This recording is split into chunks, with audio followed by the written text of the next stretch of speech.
हरे Krishna. Subscribe करिए हमारी हरी कान्हा दीवानी channel को, लाइक और बेल का बटन जरूर दबाएं। हरे कृष्णा। दोस्तों आज की वीडियो में हम जानेंगे योगिनी एकादशी 2025 में कब है, इसका शुभ मुहूर्त, पूजा विधि और भगवान का प्रिय भोग और पारण कब और कैसे करना है। दोस्तों इसमें पारण भी 2 दिन है और एकादशी भी 2 दिन है, तो आपको कौन सी एकादशी करनी है ये भी आपको जानकारी मिलेगी। आषाढ़ मास के कृष्ण पक्ष की एकादशी को योगिनी एकादशी कहा जाता है। योगिनी एकादशी का व्रत रखने से आपको 84 लाख योनियों से मुक्ति मिल जाती है और आपके जो सारे भौतिक सुख हैं उनकी प्राप्ति होती है। मरने के उपरांत मोक्ष की प्राप्ति होती है। दोस्तों अब आपके बता दें कि योगिनी एकादशी कब शुरू हो रही है।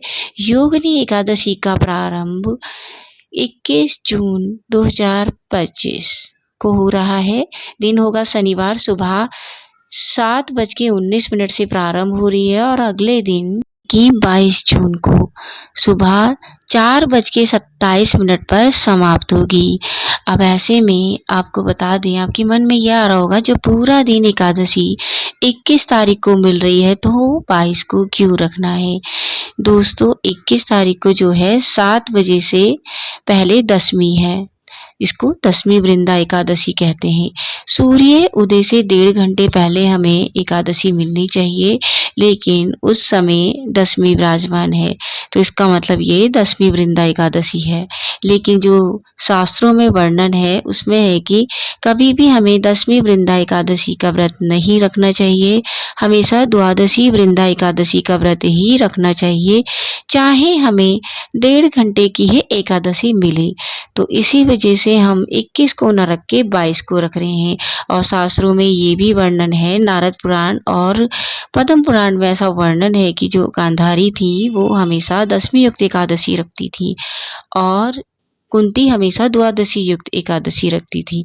आपको सभी को पता है कि उनके कुल का नाश हो गया था और अपने स्वयं भी ये देखा था अपनी आंखों से। और भागवतम में ये भी वर्णन है कि हमें हमेशा जब 2 एकादशी पड़े तो दूसरी एकादशी का व्रत ही रखना चाहिए। दोस्तों इसी वजह से हम 22 तारीख वाली एकादशी रख रहे हैं और इसका जो पारण है वो भी उसका बहुत लेट का है, तो इसी वजह से हम ये व्रत ना रखकर 22 वाला व्रत रख रहे हैं। जो उनको सूर्य उदय 5:24 पर हो रहा है और ब्रह्म मुहूर्त 4:04 से 4:44 तक है और सूर्यास्त हो रहा है 7:22 पर। तारीख को व्रत रख रहे हैं उनका पूजा का जो मुहूर्त है वो रहेगा सुबह 4:24 से 5:24 तक। संध्या पूजन का जो समय रहेगा वो रहेगा 7:22 से 8:22 तक। और अभिजीत मुहूर्त में अगर आप पूजा करते हैं तो 11:55 से 12:51 पर रहेगा। अमृत काल है 1:12 से 2:41 तक।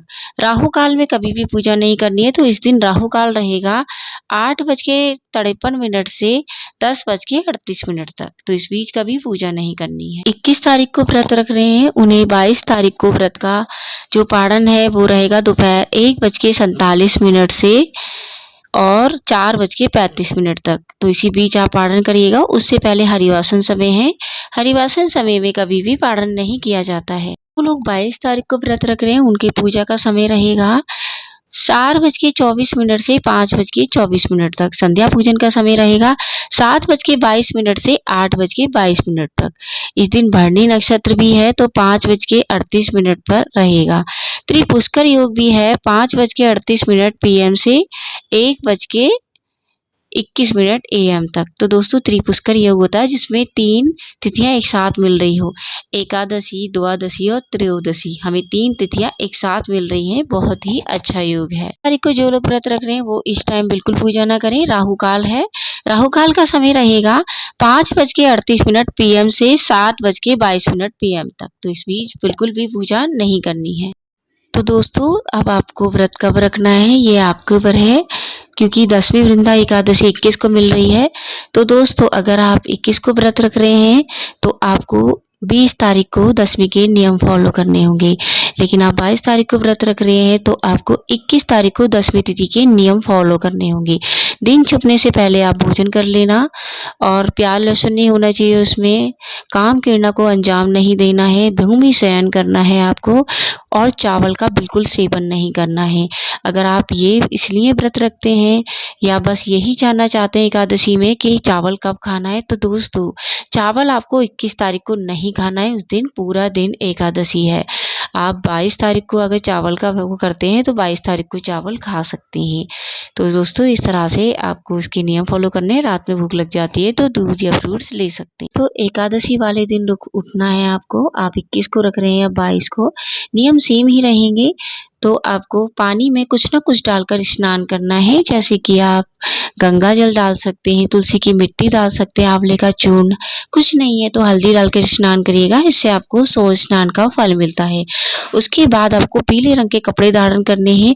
लड्डू गोपाल जी को आपको पंचामृत से स्नान कराना है। लड्डू गोपाल जी हो गए, गणेश जी हो गए, विष्णु भगवान, लक्ष्मी जी, इन सभी को आपको स्नान कराना है। और स्नान कराने के बाद आप उनको आसन देकर विराजित कराइएगा। सबसे पहले गणेश जी का पूजन करिएगा, फिर विष्णु भगवान या लक्ष्मी जी हैं इनके साथ में पूजा करिएगा। वो नहीं है तो राधा कृष्ण की भी आप पूजा कर सकते हैं, क्योंकि स्वयं ही स्वरूप है।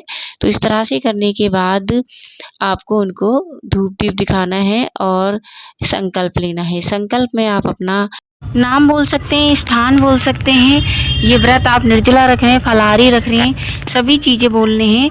और अपना जो संकल्प है वो भगवान जी के चरणों में स्थापित करिएगा। और उसके बाद आपको भगवान जी को पीले रंग का तिलक लगाना है, पीले फूल चढ़ाने, वस्त्र रूपी और रक्षा सूत्र रूपी उनको 2-2 कलावे चढ़ाने हैं। अगर विग्रह हैं तो आप उनको कपड़े पहनाइएगा पीले रंग की। तो दोस्तों ऐसा आप जरूर करिएगा। ऐसा करने से भगवान जी प्रसन्न हो जाते हैं। उसके बाद भगवान जी के प्रिय भोग हैं जो मैं आपको आगे बताने वाली हूँ, तो वो प्रिय भोग आप अवश्य लगाइएगा। जरूर नहीं कि आपको सारे भोग मिल जाए, उसमें से जो भी आपको मिल जाते हैं उनको लगाइएगा, क्योंकि भगवान जी होते हैं भाव के भूखे, मन में कुछ मत रखिए। भगवान के जो प्रिय भोग है वो है दूध और दही। भगवान जी को दूध और दही बहुत पसंद है, उसका भोग आप लगा सकते हैं। या आप मिश्री और शक्कर, भगवान जी को मिश्री शक्कर बहुत प्रसन्न है, इससे भगवान जी प्रसन्न होते हैं। पान और सुपारी, ताजा पान और सुपारी भगवान विष्णु को अत्यंत प्रिय है। फल में आप विभिन्न प्रकार के फल जैसे कि आम, सेब, अंगूर, ये उनको बहुत पसंद है, इनका भोग आप लगा सकते हैं। सबसे जरूरी तुलसी के पत्ते आप भोग में तो करेंगे ही, अलग से भी भगवान विष्णु को आप तुलसी पत्र चढ़ाएगा, इससे भगवान विष्णु बहुत प्रसन्न होते हैं। तो ये प्रिय भोग चढ़ाने के बाद आपको आरती करनी है। करने के बाद आप तुलसी मैया जी के पास जाइएगा, उनको स्नान कराइएगा, क्योंकि द्वादशी है तो इसलिए आराम से उनको स्नान कराइएगा। धूप दीप जलाइएगा और वहीं पर बैठकर हरे कृष्णा महामंत्र का यथासंभव जाप करिएगा। परिक्रमा करिएगा। आप परिक्रमा ज़्यादा नहीं तो 5 कर सकते हैं, 7 कर सकते हैं, ज़्यादा सामर्थ्य तो 108 भी कर सकते हैं। तो इस तरह से विधिवत उनकी पूजा करिएगा। आपको क्या करना है, किसी की निंदा चुगली नहीं करनी है, हरे कृष्णा महामंत्र का जाप करना है। उसके अलावा फोन में विष्णु सहस्त्रनाम का पाठ पढ़ सकते हैं, भगवत गीता पढ़ सकते हैं। ग्रंथों में पढ़ते हुए आप व्रत रखेंगे तो बहुत ही अच्छा रहेगा, आपके मन में कुछ विचार भी नहीं आएंगे। उसके बाद आपको दिन छुपने से पहले आप फलाहारी लेना चाहे तो फलाहारी ले सकते हैं, जल पीने वाला रखा है तो जल ले सकते हैं, कुछ नहीं वाला रखा है तो आप शाम की पूजा की तैयारी करिएगा। 2 दिए मुख्य द्वार पर जलाने हैं, 1 दिया मंदिर में जलाना है, आरती करनी है। और दोस्तों 1 दिया आपको आकाश मंडल पे, 1 तुलसी महारानी जी के सामने जलाना है। रात में आपको इसमें रात्रि जागरण का विधान होता है, तो रात्रि जागरण करिएगा। नहीं कर सकते हैं तो 12 बजे तक जरूर करिएगा। और उसके बाद अखंड दिया जला सकते हैं, जो आपकी जाप का, आपके जगने का साक्षी होगा। और जब तक जाप का जलना चाहिए जब तक पारण नहीं हो जाता है।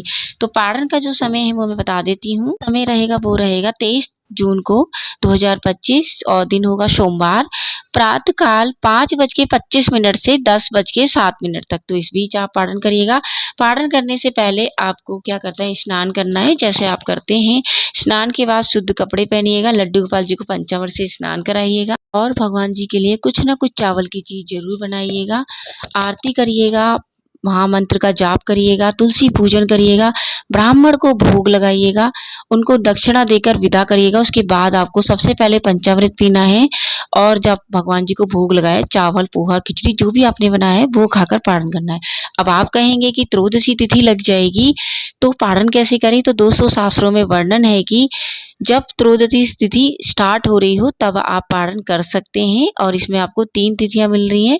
बहुत ही शुभ है, त्रिपुष्कर योग बन रहा है तो इसमें पारण करना बहुत ही शुभ होता है। तो पारण समय पे पारण करिएगा, आपको उसका अत्यधिक लाभ मिलेगा, आपका व्रत भी पूर्ण हो जाएगा, भगवान आपसे प्रसन्न हो जाएंगे। आई होप कि आपको ये वीडियो बेहद पसंद आया होगा। यदि वीडियो पसंद आए तो वीडियो को लाइक शेयर करिएगा। चैनल पे नए हैं तो चैनल को सब्सक्राइब करना बिल्कुल ना भूलें। दोस्तों मैं मिलती हूँ न्यू वीडियो में न्यू टॉपिक के साथ, तब तक के लिए हरे कृष्णा।